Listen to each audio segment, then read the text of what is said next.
Olá, sejam todos e todas bem-vindos a esse segundo vídeo da aula que trata das temáticas do orçamento e do gasto público.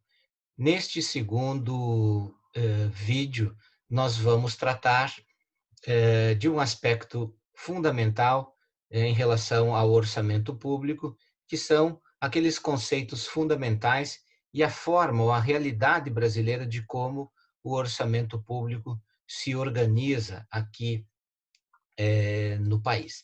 Meu nome é Diogo Joel Demarco, eu sou professor do curso de Administração Pública e Social da URGS e coordeno um grupo de pesquisa chamado NUPEGEM, Núcleo de Pesquisa em Gestão Municipal. Bom, esse é um roteiro temático do que eu vou tratar com vocês nesse módulo. Então, esse vídeo 2 vai tratar do orçamento público, a definição de orçamento público, as funções do gasto público, princípios orçamentários, a forma como se organiza e funciona o Sistema Brasileiro de Planejamento e Orçamento, com as suas leis principais, e a tramitação da lei orçamentária, que é o que nós vamos ver nesse vídeo 2. No vídeo 3, nós vamos tratar das principais classificações das despesas, né? Sejam elas as primárias, financeiras, institucional, funcional, por programas, a natureza econômica dessas despesas, e também vamos tratar das etapas da realização da despesa pública. E, por fim, no vídeo 4, vamos apresentar onde encontrar algumas fontes de informações orçamentárias no Brasil, quais bancos de dados onde a gente pode consultar informações sobre a execução orçamentária no Brasil. Os objetivos dessa segunda videoaula é compreender os principais conceitos relacionados ao orçamento público e como se organiza o sistema brasileiro de planejamento e orçamento. Isso é importante, pois se trata de um tema bastante árido no debate sobre gestão pública, com poucas publicações, não temos muitos especialistas nesse tema, não é um tema que atraia tanto os debates em torno da gestão pública e da própria organização do Estado, os temas relacionados ao orçamento, ao gasto público. Mas ele é um tema muito importante. E é também um tema um pouco difícil, porque ele envolve uma tecnicalidade muito grande, que é o domínio de conceitos, de trâmites, de prazos, que são muito importantes para se compreender. Então, os objetivos dessa aula de hoje é compreender os principais conceitos relacionados ao orçamento público. Então, em síntese, o que é o orçamento público?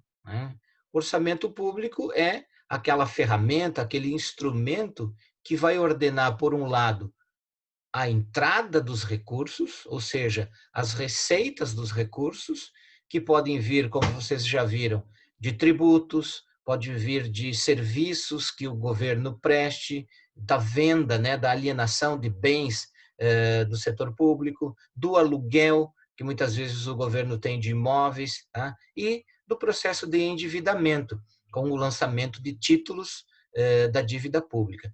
Tudo isso vai compor a receita governamental que deve ser inscrita no orçamento público.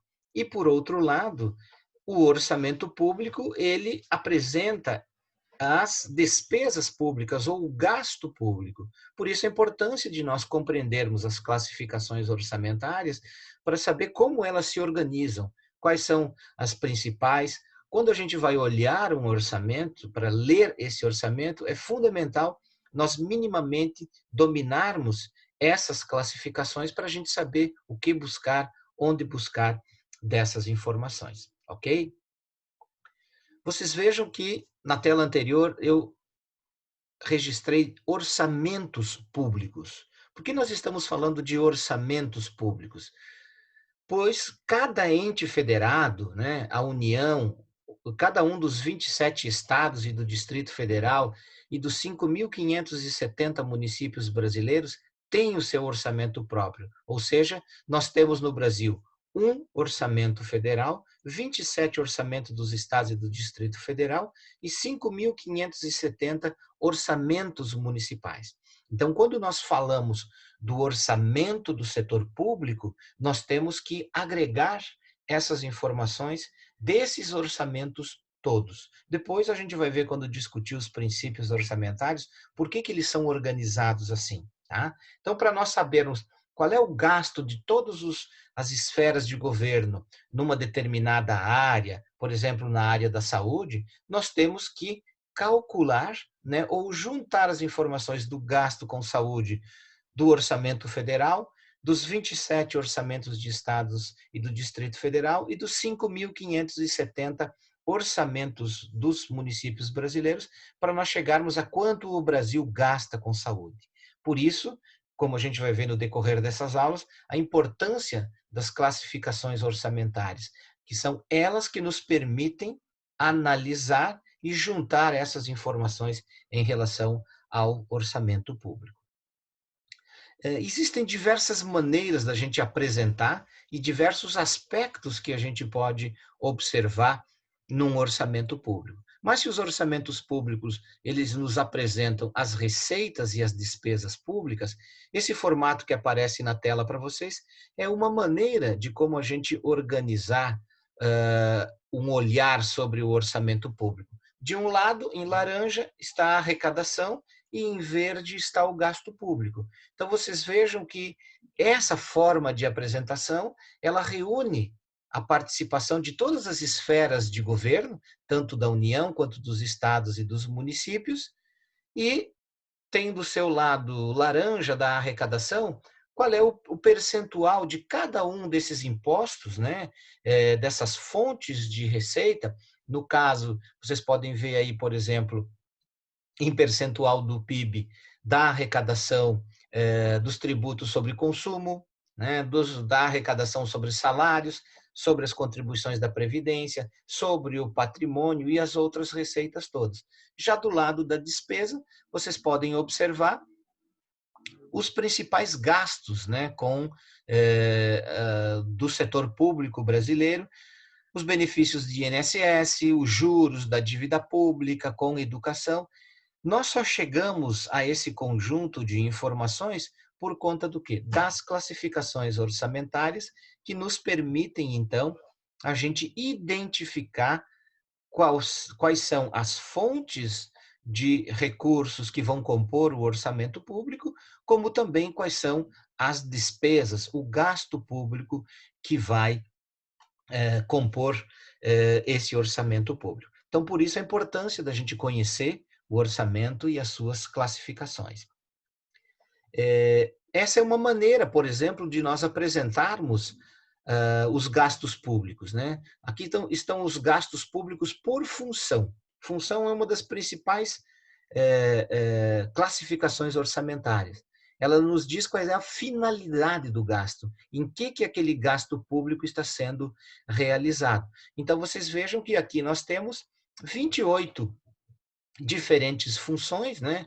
Desde a função da administração, o gasto com agricultura, com assistência social, com cultura, com educação, a função legislativa, com os gastos com saúde, com previdência social.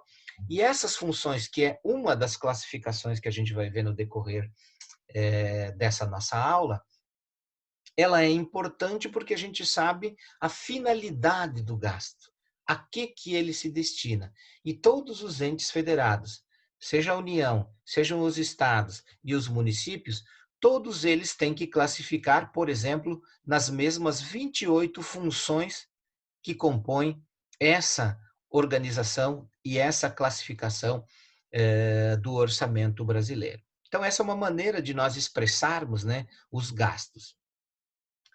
Outro aspecto importante que eu queria tratar com vocês nessa videoaula é por que é importante estudar o orçamento público. Porque, primeiro, ele é uma ferramenta, ele é um instrumento de gestão pública. E ele é importantíssimo na administração pública. Por quê? Porque ele é fundamental para a gente compreender como se organiza o processo orçamentário, ou seja, como é que esse processo orçamentário ocorre e como ele se estrutura. Qual é a estrutura orçamentária? Que leis o compõem? Tá? Então, é por isso que é importante a gente estudar o orçamento, para compreender qual é a sua estrutura e como ele se organiza. E para compreender isso, é fundamental, né, determinante, conhecer como que o sistema brasileiro está estruturado e as principais classificações orçamentárias que são usadas na gestão orçamentária. Um primeiro aspecto que eu queria destacar para vocês é que pode parecer simples isso, mas o conceito de orçamento público, ele é um conceito em disputa. O orçamento ele pode ser analisado tanto de um ponto de vista das finanças públicas tradicionais, vamos assim dizer, como a partir de uma abordagem mais contemporânea, mais moderna da política fiscal. Em que consiste a visão tradicional sobre o orçamento público? Essa visão tradicional toma o orçamento público como um instrumento de manejo das receitas e das despesas, dos resultados financeiros e das dívidas do governo, visando o quê? Visando o controle das contas públicas, né? Ou seja, o equilíbrio financeiro governamental, né? Ou aquilo que a literatura chama de o orçamento para dentro de si, um olhar interno do orçamento.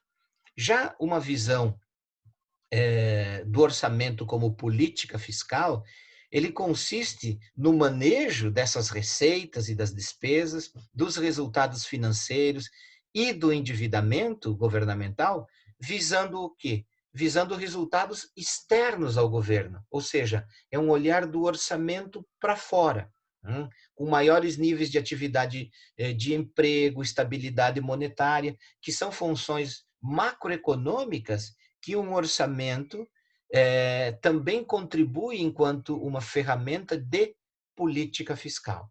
Essas duas visões são importantes porque a gente vai ver no decorrer desse curso que isso é determinante para nós concebermos a atuação do Estado, o tamanho do Estado, que tipo de políticas ele vai desenvolver. E eu sugiro a vocês, quem quiser compreender um pouquinho melhor essas duas grandes visões em relação ao orçamento público, uma visão mais tradicional e a visão do orçamento como uma política fiscal, a lerem esse texto que eu indico aqui, Orçamento Público, uma abordagem tecnopolítica, que é do professor Valdemir Pires, lá da Unesp de Araraquara. É todo um livro, mas ele tem um capítulo desse livro que ele trata do orçamento enquanto política fiscal e desenvolvimento econômico e institucional. É um capítulo bastante rico, porque ele traz essas duas grandes visões em disputa e vai categorizando, vai classificando essas diferentes visões, tá bem? Recomendo, então, a leitura para quem quiser se aprofundar nesse tema. Bom, um aspecto fundamental nessa introdução ao orçamento público é, pegando essa definição mais clássica, né, um pouco mais restrita, mas uma classificação clássica do orçamento público, é que o orçamento público, então, nós podemos compreender ele como simplesmente uma sistemática pelo meio da qual vai se estimar as receitas e vai se fixar os gastos a serem financiados com tais receitas. Tá? Ou seja, a gente estima as receitas pelo lado da receita.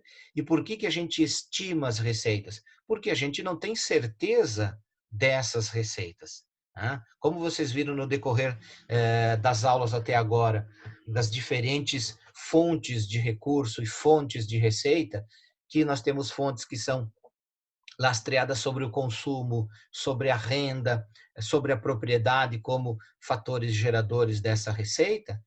Por exemplo, aquela receita que ela é oriunda da atividade econômica, né? Por exemplo, a arrecadação de ICMS ou a arrecadação de IPI, eles dependem muito da atividade econômica. Se nós temos algum problema, né? Ou mesmo agora, por exemplo, nesse cenário de pandemia que nós estamos passando, a atividade econômica se restringiu bastante. E ao restringir a atividade econômica, muitas das receitas, elas dependem dessa atividade econômica. E numa atividade econômica mais restrita, essas receitas diminuem. Por isso que na ferramenta, né, no instrumento orçamento, a gente estima as receitas e vai fixar os gastos que os governantes podem realizar com essas receitas, tá bem? Então, dessa maneira, gente, o orçamento público, ele é um instrumento de planejamento e execução das finanças públicas, tá? E nessa qualidade, ele é sempre um instrumento de planejamento e de gestão pública. Por isso a importância de nós, não só enquanto gestores, mas enquanto cidadãos, dominarmos essas classificações e esses conceitos que envolvem o orçamento público. Porque, em última instância, nós estamos falando do uso dos recursos públicos, daqueles recursos que são arrecadados da sociedade e devem ser transformados em bens e serviços públicos em prol da coletividade, ok? Então é importante não esquecer, tá? O orçamento, ele é importante porque ele é um meio pelo qual se materializam as ações governamentais. Tá? É difícil se materializarem as ações governamentais sem que hajam recursos para que elas aconteçam. Não vai ser possível a oferta de um serviço, por exemplo, de saúde, como é o caso do SUS, né? Lembrando que 3 em cada 4 brasileiros dependem exclusivamente do SUS para terem atendimento de saúde. Se nós não tivermos recursos alocados no orçamento para a saúde, essa política pública, essa ação governamental na saúde não vai se materializar. Então, assim, é importante nós reconhecermos que o orçamento público pode ser um instrumento de boa ou de má gestão pública. Depende do quê? Depende da qualidade do planejamento que ele vai refletir. Se nós temos um planejamento que se destina a atacar os problemas que a sociedade enfrenta e vai destinar recursos para esses problemas, vai se transformar em políticas, vai se transformar em bens e serviços públicos, ele vai determinar, ele vai representar, desculpem, um determinado olhar, um determinado desejo que se espera que esse orçamento cumpra no alcance desse bem comum, tá certo?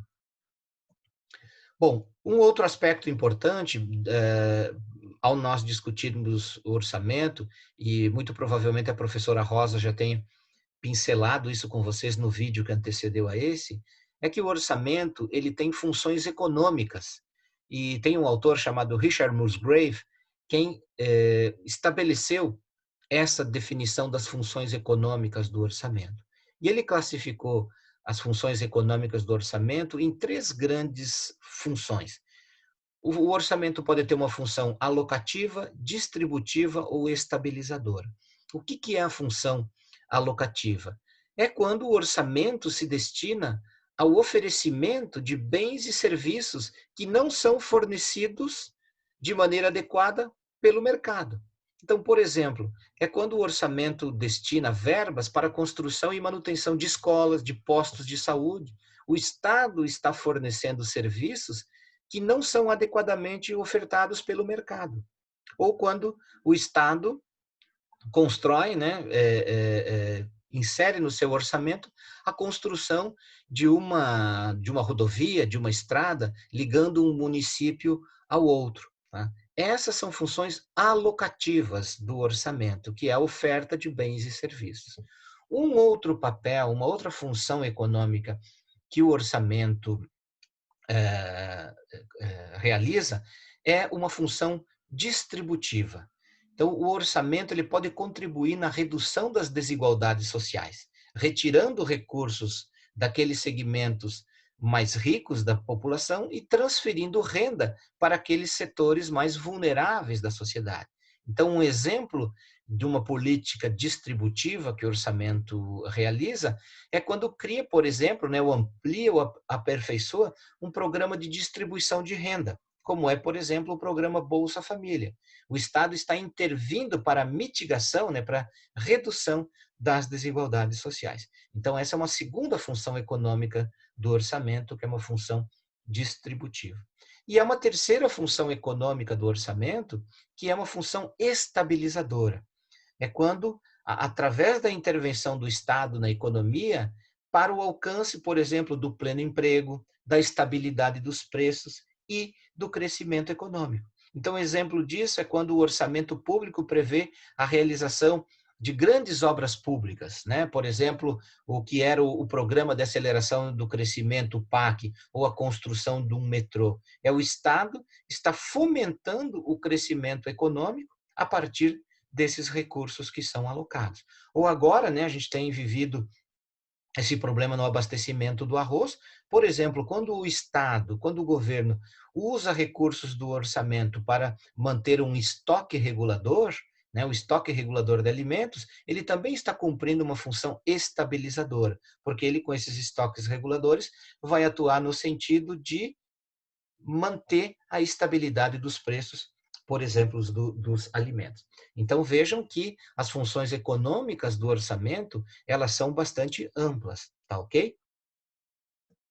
Bom, partindo desses conceitos básicos, um aspecto importante de nós compreendermos é que nós temos desafios atuais, né?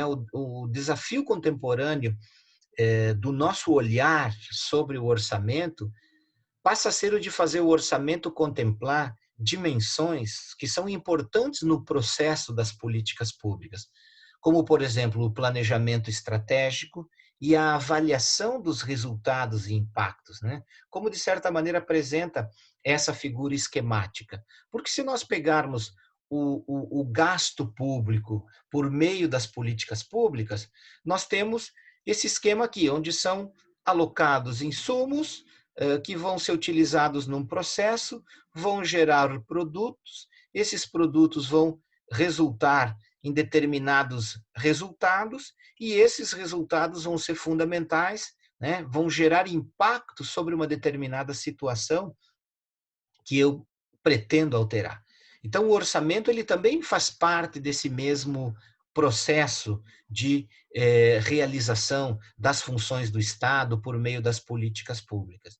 Então, o orçamento, de certa maneira, os insumos são os recursos que vão ser mobilizados para desenvolver atividades por meio desses processos que vão gerar, cujos recursos gerados vão ser importantes para que tenham efeitos sobre uma realidade e esses efeitos sobre a realidade levem a impactos sobre o desenvolvimento e a solução dos problemas que nós temos. Então, é fundamental que a gente compreenda o orçamento dentro dessa lógica mais ampla, tá? Que ele também está inserido como uma ferramenta, como um instrumento que contribui nesse processo de atuação do Estado por meio das políticas públicas. Tá?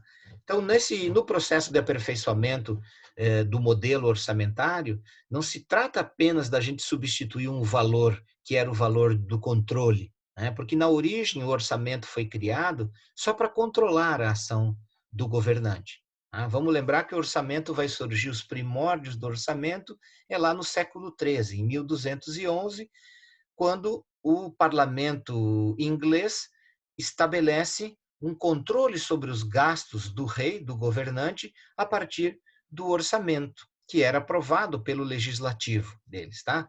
Então, mas ele tinha naqueles primórdios só um objetivo, que era um objetivo de controlar. Então é importante que mais modernamente a gente compreenda o orçamento, que não se trata de substituir esse valor do controle por outro, dos resultados, mas de desenvolvermos um modelo que contemple e que compatibilize cada um desses valores que foram sendo adquiridos ao longo da história, do planejamento dos fins, ou seja, para que eu quero usar esses recursos, de que maneira eu vou gastá-los, o controle dos meios, para poder se controlar, saber se aquilo que foi planejado está sendo executado ou não, se está sendo bem executado, com indicadores como eficiência, eficácia e efetividade, que também vão me permitir avaliar os resultados que esses gastos públicos têm, que são realizados, têm trazido para a sociedade. Tá certo? Bom, um outro aspecto, além desses conceitos iniciais que eu apresentei para vocês em relação ao orçamento público, um outro conjunto de informações que são muito importantes são os chamados princípios orçamentários. Então, o que são os princípios orçamentários? O Manual Técnico do Orçamento, que é um manual que é editado anualmente pelo Ministério do Planejamento e serve para unificar as classificações orçamentárias e orientar a elaboração do orçamento. Os princípios orçamentários, eles visam a estabelecer regras básicas, né, a fim de dar racionalidade, eficiência e transparência ao processo de elaboração, execução e controle do orçamento público. Então, por isso que eles são importantes, tá? Porque eles ajudam a dar essa racionalidade ao orçamento público. E eles são válidos, esses princípios, para todos os poderes e para todos os entes federativos, ou seja, eles valem para o poder executivo, para o poder legislativo, para o poder judiciário e para todos os entes federados. Valem para os municípios, para os estados e o Distrito Federal e valem para a União.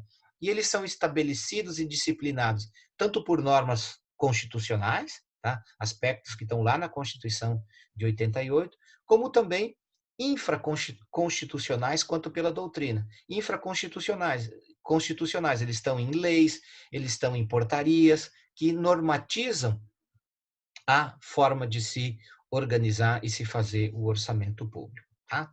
Então, essas regras que são os princípios, eles são válidos para todo o processo orçamentário, tá? Ou seja, para a fase de elaboração, de execução e o controle e avaliação do orçamento, e aplicam-se tanto à lei orçamentária anual, né, ao orçamento, como também aos créditos adicionais, que é quando o governo precisa ampliar ou destinar recursos para determinadas ações que estavam no seu planejamento, ele precisa também emitir créditos. Então, eles valem tanto na elaboração do orçamento quanto para os créditos orçamentários. Mas eles não têm um caráter absoluto, tá, gente? Por quê? Porque eles são recomendações e porque existem exceções dentro deles, tá bem? Dentre os princípios básicos que devem ser seguidos na elaboração e no controle do orçamento público, que a gente vai ver na sequência, eles vêm a partir da legislação que está em vigor, né? Qual legislação é a principal legislação sobre orçamento público? A Lei 4.320, lá de 1964, que ela estabelece um conjunto de parâmetros sobre o processo orçamentário no Brasil. Ela é conhecida como a lei que transformou o orçamento no Brasil como o orçamento por programas, que a gente vai ver na sequência, que é uma das formas de classificar por meio dos programas. A Constituição de 1988 também trouxe uma série de aspectos em relação à legislação sobre orçamento, como também a Lei Complementar 101 de 2000, que é a Lei de Responsabilidade Fiscal, que traz impactos sobre esses princípios orçamentários. Bom, quais são esses princípios orçamentários? O primeiro deles é o princípio da unidade, que deve haver uma só lei orçamentária anual para cada entidade da federação, ou seja, uma da União, uma dos 27 estados e do DF, e 5.570 leis, uma para cada um dos municípios do país. O segundo princípio é o princípio da universalidade. A lei orçamentária anual, ela deve conter todas as despesas e receitas da administração pública, englobando todos os poderes, né, executivo, legislativo, judiciário, os fundos, por exemplo, o Fundo Nacional de Educação, o Fundo Nacional de Saúde, todos esses fundos, o Fundeb, também deve compor o orçamento. Os órgãos e as entidades da administração pública, tá? Ele compõe a universalidade desses entes que vão compor e dessas organizações que vão compor o poder público, tá bem? A anualidade, ou seja, as receitas e despesas constantes na lei orçamentária devem se reportar a um período determinado, que em geral é um exercício financeiro, e os correspondentes créditos extraordinários devem ter sua vigência adstrita dentro desse mesmo exercício financeiro, tá bem? Então, por isso que a lei orçamentária, ela é uma lei orçamentária anual, tá? E aqui no Brasil, ela corresponde ao mesmo período do calendário cívico, né? Ou seja, A lei orçamentária anual, ela começa no dia 1º de janeiro e ela se encerra no dia 31 de dezembro, tá certo? Um outro princípio também importante no orçamento é o princípio da exclusividade, ou seja, a lei orçamentária não pode conter dispositivo estranho à previsão da receita e à fixação da despesa. Então, quando vocês pegam uma lei orçamentária, ela não vai tratar de outros aspectos, de outros temas, que não seja só a previsão da receita e a fixação da despesa, por esse aspecto da exclusividade. Ela só pode tratar disso. Ela não pode ter outros penduricalhos na lei orçamentária. Outro princípio importante é o princípio da exclusividade, ou seja, a lua não pode conter dispositivo estranho à previsão da receita e à fixação da despesa, né? Um aspecto também importante é o princípio da especificação, ou seja, a lua não poderá consignar, não pode estabelecer dotações globais à despesa, ela deve fornecer um detalhamento suficiente para demonstrar a origem e a aplicação desses recursos. Vocês vão ver no vídeo seguinte a importância das classificações orçamentárias, porque essas classificações orçamentárias das despesas é que vão me dizer a que ela se destina, aonde esse recurso deve ser realizado e de que maneira esse recurso deve ser realizado. Isso em função desse princípio da especificação. Tem que haver um detalhamento dos gastos. Um outro princípio importante é o princípio da publicidade, né? A lei orçamentária, os seus créditos e todos os atos relativos à sua elaboração e à execução devem ser divulgados para conhecimento público e serem acessíveis a qualquer cidadão para consulta. Tá? Esse é um princípio importante para dar publicidade, para democratizar o acesso a essas informações, mas não é muito fácil, especialmente para o cidadão comum, compreender como se organiza, aonde estão essas informações, como eu analiso essas informações. Por isso a importância de cursos como esse, de tratarem das classificações orçamentárias, de possibilitarem a vocês ferramentas e instrumentos que possibilitem vocês conhecerem o orçamento público. Um outro princípio é o princípio do orçamento bruto, ou seja, a lei orçamentária anual deve conter as receitas e despesas pelos seus valores brutos, sem qualquer vinculação prévia, tá bem? Então, os recursos não podem estar vinculados. Aqui é importante que se faça um parênteses, tá? Porque existem exceções a esse princípio. Esse é um princípio que ele é um princípio geral, mas existem exceções, tá? Por exemplo, aqueles recursos que têm que ser obrigatoriamente vinculados à saúde e à educação, pela vinculação constitucional que existe, e algumas contribuições, né? Por exemplo, a contribuição previdenciária, como, por exemplo, a contribuição à CID, né? Elas têm uma destinação específica, tá? Então, esse princípio do orçamento bruto vocês têm que relativizar um pouco porque há exceções nele. Um outro princípio é o chamado princípio da não afetação das receitas. Tá? As receitas constantes na LOA deverão estar livres de comprometimento prévio a determinados gastos, sendo vetada a vinculação de receitas de impostos a órgãos, fundos ou despesa. Aqui, mais uma vez, lembrem que há exceções a esse princípio, especialmente naqueles gastos onde há uma vinculação constitucional e muitas das contribuições que têm uma destinação específica. O princípio do equilíbrio estabelece que as receitas constantes na lei orçamentária não devem exceder as despesas previstas para o exercício financeiro.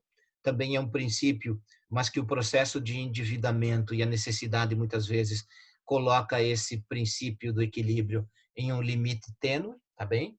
E o princípio da programação, que as receitas e despesas constantes na lei orçamentária devem ser organizadas de modo a veicular a programação de trabalho do governo, seus objetivos, suas metas e suas ações. Então, isso a gente vai ver no próximo vídeo, a importância das classificações para que a gente compreenda como é que essa programação desses gastos é importante também na realização das políticas públicas. Bom, com isso nós fechamos essas informações relacionadas a esses conceitos gerais que são importantes a gente compreender para entender o orçamento público e todo o processo que envolve a sua elaboração, a sua execução e a sua avaliação. O segundo ponto que eu queria tratar com vocês é sobre o Sistema Brasileiro de Planejamento e Orçamento. O que é esse Sistema Brasileiro de Planejamento e Orçamento? A Constituição Federal, lá de 88, ela estabeleceu as bases para a retomada de um processo mais amplo de planejamento. De que maneira isso foi feito? Foi com a adoção do sistema de planejamento constituído por planos e programas nacionais, regionais e setoriais. Tá? Então, esses planos, nas diferentes políticas públicas, né, nós temos os planos, como, por exemplo, o plano decenal de educação, o plano decenal de saúde, que são a maneira como essas políticas setoriais vão ser planejadas, vão ser organizadas num longo período. Tá? Um período de 10 ou mais anos. Além dessa adoção desse planejamento por planos, programas nacionais, deveria haver, né, ou deve haver a consolidação de um plano plurianual, o nosso chamado PPA, que é um plano de médio prazo, né, um plano de 4 anos. E além do PPA, que é esse plano de médio prazo, que haja o detalhamento que deve ser feito anualmente por meio da lei orçamentária anual, que é propriamente dito o orçamento. A LOA é o nosso orçamento anual, que é elaborada e executada de acordo com aquilo que é disposto, naquilo que é previsto em outra lei, a Lei de Diretrizes Orçamentárias, a LDO, que igualmente é uma lei anual. A gente já vai ver em mais detalhes, de uma forma sintética, a estruturação desse sistema brasileiro. Então, nós podemos, transformando isso numa figura, gente, para vocês compreenderem melhor, esses são os pilares do sistema brasileiro de planejamento e orçamento do setor público. O plano plurianual, a lei de diretrizes orçamentárias e a lei orçamentária anual. E há uma quarta lei, que surgiu em 2000, que é a Lei de Responsabilidade Fiscal. A professora Rosa vai tratar na sequência do curso de uma maneira um pouco mais aprofundada sobre a Lei de Responsabilidade Fiscal e os impactos que ela traz sobre a gestão orçamentária, mas essas 4 leis é que conformam aquilo que a gente chama dos pilares desse sistema. Então, a Constituição Federal, ela estabeleceu que haveria uma lei de finanças públicas, uma lei complementar de finanças públicas, que deveria dizer e estabelecer como é que essas outras leis devem ser feitas, tá? O problema é que, desde 88, essa lei complementar de finanças públicas nunca foi votada. Tá? E nós temos, nesse período, lá em 2000, o surgimento da Lei de Responsabilidade Fiscal, que, de certa maneira, cumpre parte dos papéis que essa lei complementar de finanças públicas deveria trazer, que é orientar quais os parâmetros, como é que essas leis orçamentárias, tanto a lei de diretrizes orçamentária, quanto a lei orçamentária anual, deveriam, como elas deveriam ser feitas, tá bem? Mas são essas leis aqui, o PPA, a Lei de Diretrizes Orçamentárias e a Lei Orçamentária Anual, que compõem esse Sistema Brasileiro de Planejamento e Orçamento. É importante que se diga que todas essas leis, tá?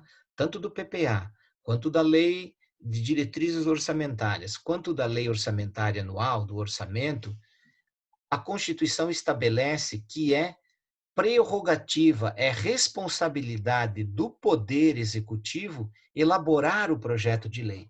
Então, é o prefeito lá no município que elabora o projeto de lei, é o governador no estado e lá no Distrito Federal quem elabora o projeto de lei, e é a presidência da República que estabelece, elabora o projeto de lei orçamentária. Tá? Isso é uma prerrogativa do Executivo, a elaboração da lei. Essa lei é elaborada, bom, como é que o Executivo elabora? Ele vai coletando as demandas, as necessidades dos seus diferentes ministérios, secretarias, diretorias, empresas, as demandas que a sociedade tem e organiza isso num projeto de lei, o projeto de lei orçamentária anual.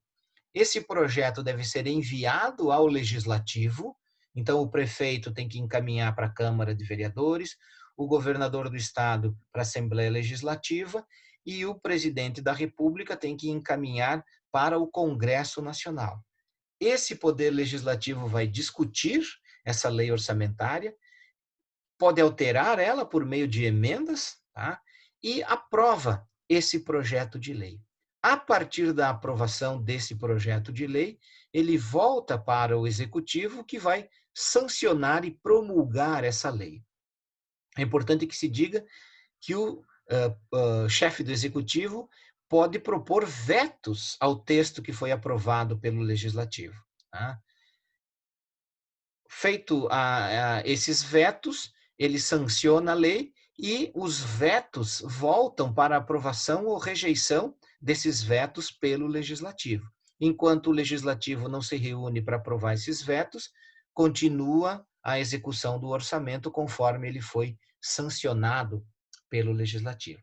Então, vocês vejam que essas leis do sistema de planejamento e do orçamento no Brasil, ele tem a participação de diferentes atores, tá? Dentro do sistema político, do executivo e dentro do executivo das secretarias, dos ministérios, das empresas públicas, dos diferentes poderes que vão pressionar para que as suas demandas estejam incorporadas nesse projeto de lei. Como também quando ele vai tramitar pelo legislativo, e aí o legislativo ele cria comissões específicas para analisar o orçamento público. No caso do Congresso Nacional, a aprovação, a discussão e a aprovação dessas leis, ela acontece de forma conjunta entre a Câmara dos Deputados e o Senado. O Congresso delibera, discute e delibera sobre essas leis de uma maneira única, tá? Criando uma comissão mista do orçamento, que é quem tem o papel de debater isso e de apresentar as emendas. Depois isso é votado no plenário e o Poder Executivo tem esse papel de sancionar com ou sem vetos. Então vejam que há uma forte incidência de diferentes atores nesse processo todo, tá ok?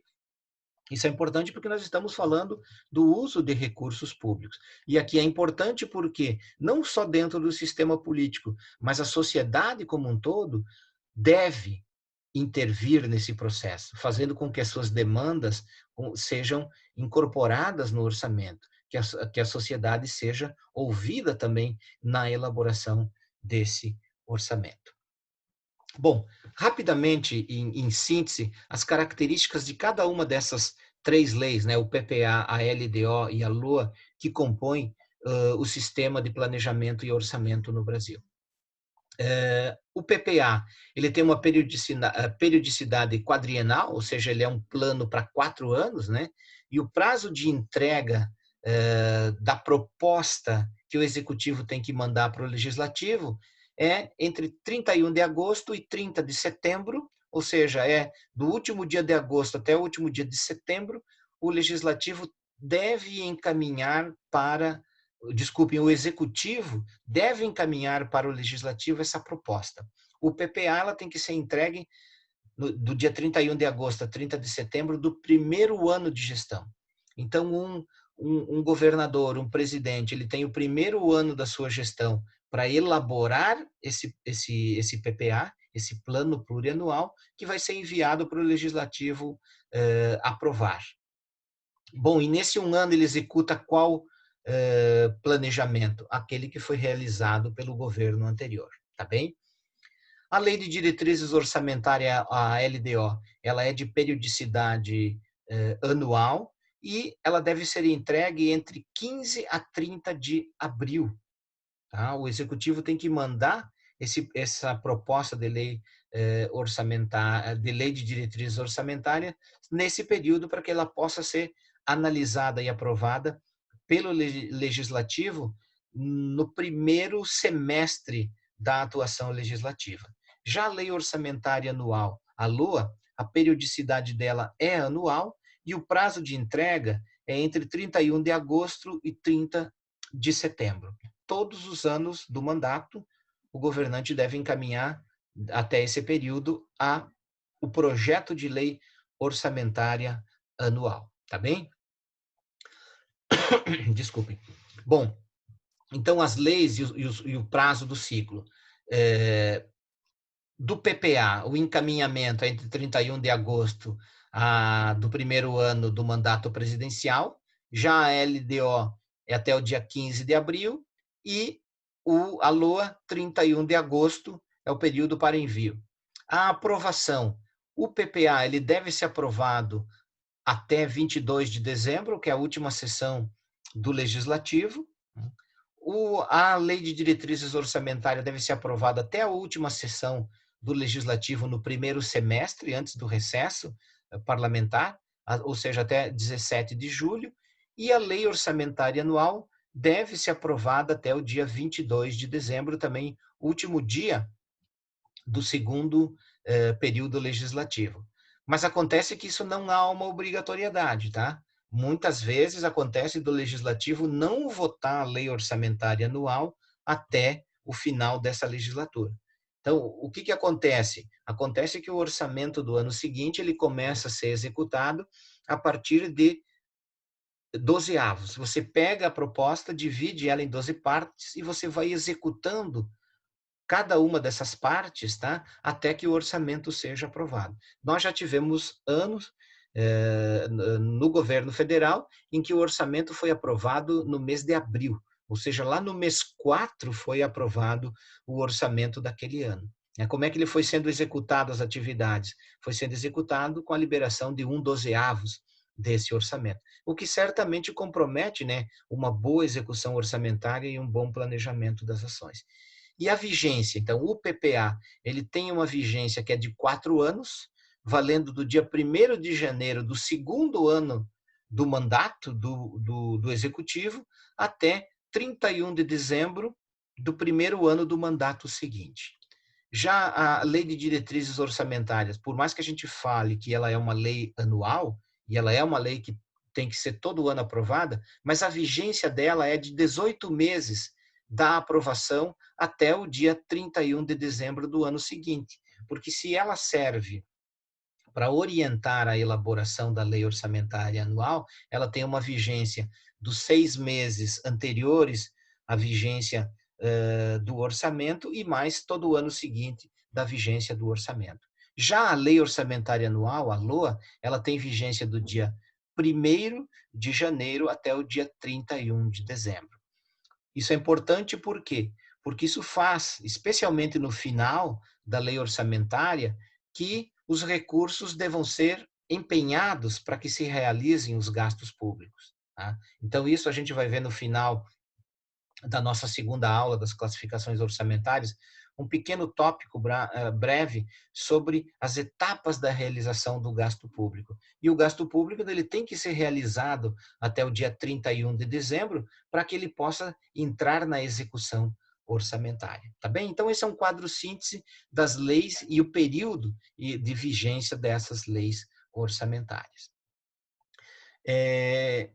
Só 3 imagens para ajudar a reforçar vocês a relação entre essas leis e o que os constituintes, ao definirem elas, pensavam com isso. Fazer com que elas fizessem com que o processo de planejamento e a realização dos gastos, eles conversassem entre si. Então, pegando aqui o exemplo do planejamento federal, o orçamento, pegando o exemplo do orçamento do ano passado, que é no orçamento anual onde devem aparecer quais são os gastos que vão ser realizados nos diferentes programas, nas diferentes ações, esse orçamento ele tem que estar amarrado, ele tem que se relacionar com o plano plurianual. Tá? No caso federal, com o PPA de 2016-2019, que lá também apresentam quais são as prioridades, os programas e ações, e o orçamento anual para ser executado, ele tem que estar inserido no plano plurianual. Porque se eu tenho um programa que não está estabelecido, que não está apresentado no plano plurianual, eu não posso alocar recursos para esse programa no orçamento anual. Então, de certa maneira, há uma amarração normativa entre o PPA e o orçamento anual. E esse PPA e esse orçamento anual também deveriam estar amarrados, articulados com esse planejamento de longo prazo, que estabeleceria as diretrizes estratégicas do desenvolvimento, que é o que estabelecem os planos decenais, por exemplo, na saúde, na educação, né? Os planos de desenvolvimento de mais longo prazo. Então, essa é uma figura que demonstra, de certa maneira, como é que deveria ser esse ideal de integração e de diálogo entre os planos de médio e longo prazo com o orçamento anual. Tá bem? Essa é uma outra forma de representar essa relação. Então, esse é o período de uma gestão, os 4 anos de uma gestão. Então, um governante eleito, no primeiro ano da sua gestão, ele vai executar o PPA que foi elaborado lá no mandato anterior. Então, o primeiro ano de um governo, ele executa não só o PPA, como também a LOA, que foi definida lá no governo anterior. Então, no segundo ano de mandato dele, ele tem o primeiro ano para elaborar o seu PPA, encaminhar para o legislativo para aprovação e vai executar nos 3 anos seguintes do seu mandato, tá? E a vigência desse PPA entra no primeiro ano de mandato do governo seguinte, com o estatuto, né, da reeleição. Se for um governo de continuidade que foi reeleito, ele continua tocando o seu PPA, senão o governo que ganhou nessa segunda gestão, ele terá que executar os planos, as ações que foram previstas, tanto no PPA quanto na lei orçamentária anual. Isso, de certa maneira, faz com que os constituintes, ao pensarem esse instrumento, pensavam numa solução de continuidade, para que não houvesse uma descontinuidade nas ações. Você já imaginou terminar um governo no dia 31 de dezembro e as ações que deveriam ser executadas, que já começam lá no dia 1º de janeiro, nós poderíamos entrar numa paralisia, tá? Então, por isso que o PPA estabelece essas ações. E também, né, a LDO e a LOA, elas são leis que são aprovadas no ano anterior para que elas tenham vigência no ano seguinte. Esse é um aspecto também de por que a lei ela prevê as receitas, tá? Ela vai fazer uma previsão dessas receitas, ver se elas vão se confirmar ou não no ano que vem e estabelece, fixa as despesas a serem gastas, tá bom? Bom, um outro aspecto importante de vocês compreenderem em termos de características gerais é que essa integração entre planejamento e orçamento, ela tem no programa como um elemento central dessa articulação. Então, o programa é o elemento central de integração do planejamento, do orçamento e da gestão. Então, isso ficou muito mais facilitada essa integração, tendo o programa como esse fator articulador, com a portaria 42, lá de 1999, que é uma portaria que vai estabelecer os conceitos de função, subfunção, programa, projeto, atividade, operações especiais, ou seja, isso normatizou aquilo que a 4.320, lá de 64, definia, tá? Então, o programa é esse elemento integrador. Por isso que quando eu estou fazendo o planejamento lá no PPA, eu vou construir ele em torno de programas. E os programas vão ter uma identificação com um número, com um código de 4 dígitos. Tá? E esse mesmo programa de 4 dígitos é o que depois vai aparecer lá no orçamento. Então, vou pegar um exemplo aqui. O PET, Programa de Erradicação do Trabalho Infantil. Ele deve constar lá no planejamento, no PPA, para que no orçamento eu possa alocar recursos para a realização das atividades, das ações desse programa de erradicação do trabalho infantil. E ele serve também para a gestão, por quê? Porque é por meio dessas informações, desse programa, quantos recursos, quais são as metas físicas, quais os resultados que eu queria, ele serve também como um elemento de gestão, para a gente acompanhar a realização dessas ações, tá bem? Bom, então, Pegando rapidamente as características principais de cada uma dessas leis, só para reforçar o entendimento delas. O plano plurianual, o PPA, ele é o ponto de partida do plano de governo. Tá? Ou seja, um governante, quando ele participa das eleições, quando ele apresenta um programa de governo, geralmente é com linhas mais gerais, mais amplas. Eu sou um governante que vai priorizar o transporte coletivo no município, já que esse ano nós temos eleições para o executivo municipal, para os prefeitos. Eu sou um prefeito que então vou apresentar para a população um programa de governo em que eu vou priorizar o transporte coletivo, em que eu vou priorizar o embelezamento da cidade. Bom, isso é uma proposta de governo. Então, ele tem, no primeiro ano de governo, a possibilidade de transformar esse programa num plano de ações, estabelecendo quais são os problemas que ele vai enfrentar, de que maneira ele vai enfrentar esses problemas, quantos recursos ele vai alocar. Esse é que é o papel do plano plurianual, transformar aquelas ideias, aquelas propostas de governo num plano de ação. É por isso que a Constituição estabelece que conceitua o PPA como aquele plano que define as estratégias, as diretrizes, os objetivos e as metas da administração pública para as despesas de capital, ou seja, para aqueles recursos de investimento, e as outras despesas dela decorrente, e para aquelas relativas a programas de duração continuada. Isso é o que estabelece lá o artigo 165 da Constituição. Traduzindo isso, gente, vai definir quais são as estratégias, diretrizes, objetivos e metas, por exemplo, para a construção de um hospital, que é uma despesa de capital. Mas não só para os gastos que eu vou ter com a construção daquele hospital, também as outras que vão ser delas decorrentes, porque eu vou construir um hospital, eu vou precisar botar gente lá dentro, eu vou precisar botar médicos, enfermeiros, assistentes, vigilantes, pessoal que cuida da limpeza. Então, essa é uma despesa que ela é decorrente daquele investimento de capital, né, para construir esse hospital. Tá? E também aqueles programas que são de duração continuada. Então, por exemplo, o pagamento do salário, dos vencimentos dos servidores públicos, ele é um programa de duração continuada. Tá? Então, o PPA deve estabelecer, deve tratar, deve trazer informações sobre esses aspectos todos. Tá? E quero frisar novamente, nenhuma ação pode ser realizada sem estar prevista no PPA. Por isso que ele é importante enquanto um instrumento de planejamento, porque se eu não prever no PPA, depois eu não posso alocar recursos anualmente no orçamento. Já a lei de diretrizes orçamentárias, a LDO, ela vai estabelecer as metas e prioridades para o exercício financeiro.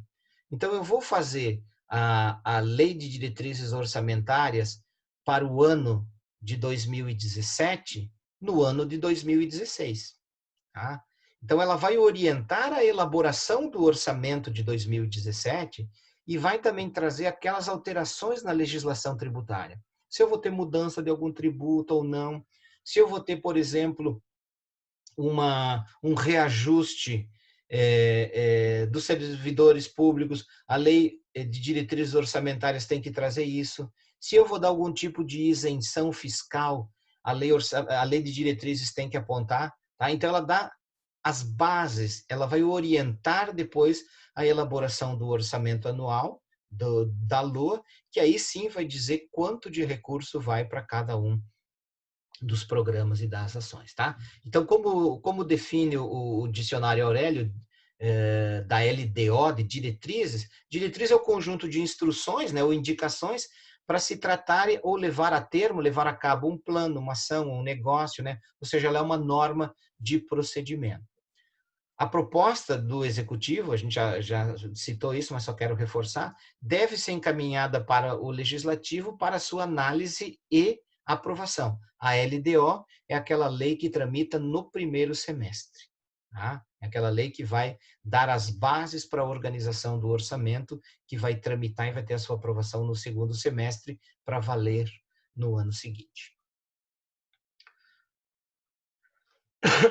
Bom, um elemento importante, gente, que tanto para debate da LDO como também da lei orçamentária, ela vai ter que ser debatida no legislativo, né, pelos vereadores, pelos deputados, mas a sociedade civil organizada também pode atuar nesse processo, através de audiências públicas, através da pressão sobre os seus parlamentares, seus representantes, para que eles alterem o orçamento ou incluam ou priorizem determinadas áreas. Então, é importante a participação, porque muitas vezes a gente só observa a lei orçamentária anual propriamente dita e não vê as possibilidades que nós teríamos de intervir na definição da lei de diretrizes orçamentárias. Ela é uma tarefa importante para a definição das prioridades que vão nortear a elaboração da LOA, tá? E a própria lei de responsabilidade fiscal faz uma recomendação da importância, né? A transparência será assegurada também mediante incentivo à participação popular e realização de audiências públicas durante o processo de elaboração e discussão dos planos, da lei de diretrizes orçamentárias e do próprio orçamento, tá? Então, isso é um elemento importante da população poder atuar também na elaboração e na definição dessas leis. Em termos de estrutura, né, a LDO ela deve conter dois anexos. Um anexo que a gente chama, que é o anexo de metas fiscais. Então, a lei de diretrizes orçamentárias ela deve projetar as receitas, as despesas, o resultado nominal primário, o montante da dívida pública em valores correntes e constantes para os próximos 3 exercícios. Então, se eu estou definindo a lei orçamentária anual de 2021, que vai tramitar agora no ano de 2020, ela deve prever, né, nesse anexo de metas fiscais, essas informações de receita, despesa, resultado primário, dívida, para os anos de 2021, 22 e 23, tá bem? A metodologia de apresentação da evolução do patrimônio líquido, a lei de diretrizes orçamentárias também tem que apresentar essa metodologia, né? Como é que vai ser apresentada essa evolução do patrimônio, a renúncia de receita e expansão das despesas obrigatórias de caráter continuado. Eu preciso ter tanto a previsão quanto as formas de compensação. Então, vejam, gente, que a LDO ela é importantíssima, porque ela que dá as bases para a elaboração do orçamento depois e define métricas muito importantes em relação ao orçamento, tá? E também um anexo de riscos fiscais. O que são os riscos fiscais? Aquelas, por exemplo, ela tem que dizer quais são aquelas despesas ou receitas que estão sob júdice, porque eu posso ter uma ação, por exemplo, transitando na justiça, que ela tem um grande impacto sobre o orçamento. E a LDO tem que prever quais são esses riscos fiscais, né? Como também as compensações previstas para esses riscos fiscais. E, por fim, só para sintetizar, então, a LDO. Ela é o elo de ligação entre o PPA e o orçamento, a lua orçamentária. Ela traz as metas e prioridades para os exercícios subsequentes, né? A lei de responsabilidade fiscal diz que ela tem que tratar dessas metas e prioridades para os próximos 3 anos. Ela orientará a elaboração do orçamento anual. Ela traz alterações na legislação tributária, então é importante atentar para que isso tem que estar na LDO. Ela traz alterações na política de pessoal, né, dentro daqueles limites que a lei de responsabilidade estabelece, mas é a LDO quem tem que apontar alterações previstas, e esse anexo de metas físicas e de riscos fiscais que a gente já apresentou. E, por fim, gente, o que é a Lei Orçamentária Anual, a LOA?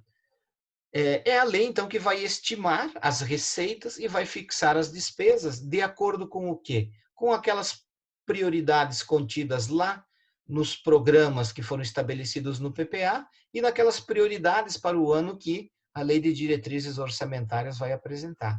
E a LOA vai detalhar quanto vai ser o gasto em cada uma das ações, em cada um dos programas para o ano seguinte. Tá? Então, é a LOA que vai disciplinar dessa maneira todas as ações do governo. Então, para que essas ações aconteçam, elas precisam estar programadas, estar inseridas na LOA e ter recursos destinados a ela para que esses gastos governamentais se realizem. Tá? É importante dizer que a lei orçamentária ela é uma lei autorizativa. Ela não é uma lei impositiva. Então, quando uma lei orçamentária é aprovada, como uma LOA é aprovada, ela autoriza o executivo a realizar determinados gastos, mas ela não obriga o executivo a realizar aqueles gastos. Exceções, gente, aqueles gastos que são constitucionalmente definidos. Então, por exemplo, no âmbito federal, os 18% de gasto com educação e os 12% de gasto com a saúde, que são vinculações constitucionais. Mas os demais, a lei orçamentária, ela autoriza o governo a gastar. Então, se um governo tem uma autorização para gastar R$1 bilhão com moradia e ele executa só 200 milhões de reais desse gasto com moradia, ele vai responder politicamente por isso, né? Porque ele tinha essa autorização para realizar esses gastos, mas ele não conseguiu realizar. E vocês vão ver que existe uma distância muito grande entre aqueles recursos que são aprovados, que são autorizados a gastar, e a capacidade do governo de gastar recursos em muitas áreas, tá? Então, é importante que se compreenda que a lei orçamentária ela é uma lei autorizativa. Se a gente pega, por exemplo, o exemplo dos Estados Unidos, nos Estados Unidos o orçamento ele é um orçamento impositivo. O governo ele tem que explicar para a sociedade, tem que explicar para o legislativo por que é que ele não conseguiu realizar determinados gastos, tá? Diferentemente do que aqui, que é uma lei autorizativa. Ela é elaborada pelo executivo, mas precisa ser aprovada pelo legislativo, aquilo que a gente já viu. E a lei orçamentária, ela é uma única, tá? Lembrem dos princípios orçamentários, mas ela é composta por 3 peças diferentes. Existe o orçamento fiscal, tá? Existe o orçamento da Seguridade Social, ou seja, é aquela parte do orçamento que vai dizer quais são os gastos com seguridade. O que é a Seguridade Social? É o gasto com previdência, é o gasto com saúde, com assistência social, com o seguro-desemprego. Tá? Esses são os gastos que compõem a Seguridade. Então, ele tem uma peça dentro do orçamento, que é o orçamento da Seguridade, que ele é inscrito de uma maneira exclusiva, inclusive para facilitar o entendimento e a compreensão se o governo tem gasto esses recursos dentro disso. Como também o orçamento de investimento das empresas estatais, que ele também é uma peça à parte para que não haja uma dupla contagem do orçamento fiscal como um todo, tá bem? Bom, então, se nós pudéssemos sintetizar isso tudo que nós falamos até agora, já caminhando para o final dessa nossa videoaula, nós podemos dizer, então, que o plano plurianual ele é um instrumento de planejamento estratégico das ações de governo para o período de 4 anos. Ganhei a eleição com um programa de governo, tenho o primeiro ano para transformar aquele programa num plano de ação, que é o plano plurianual. É desse PPA que vão derivar a Lei de Diretrizes Orçamentárias, a LDO, como também a Lei Orçamentária Anual, a LOA. Tá? E ambas vão conter o quê? Metas fiscais, né, que sejam factíveis. Tanto metas fiscais quanto metas físicas. Né? Metas fiscais, quanto de recursos, metas físicas, o que eu vou construir? Tá? Número de escolas, quantidade de livros, os gastos com saúde que eu vou ter, isso tudo precisam estar incluídas aqui nessas leis orçamentárias. Vou dar uma dica para vocês, que para vocês podem compreender um pouco melhor esse sistema assistindo aos vídeos da série Orçamento Fácil. A série Orçamento Fácil é uma série que foi elaborada pelo Senado Federal. É um conjunto de 19 pequenos vídeos feito de uma maneira gráfica muito interessante, para popularizar o conhecimento e as informações em torno do sistema de planejamento e orçamento no Brasil. Então, vocês têm a dica na plataforma Moodle para essa coleção, assistam essa coleção e principalmente entre os vídeos 3 a 11 que vão falar desse sistema no Brasil. Essa série é muito boa, só tem um parênteses que a gente vai explorar isso melhor no decorrer desse curso, que ela trata o orçamento público como se ele fosse o orçamento de uma família. E isso é uma comparação errônea, porque um orçamento de um governo, ele não é como um orçamento de uma família, porque um governo ele tem as possibilidades de alterar a sua receita que uma família não tem, tá bem? A gente vai explorar isso melhor, mas de certa maneira assistam essa série porque ela é bem ilustrativa e ela é bem interessante para se aprender esses conceitos principais. Bom, gente, nós falamos até agora da estrutura e alguns elementos do ciclo orçamentário.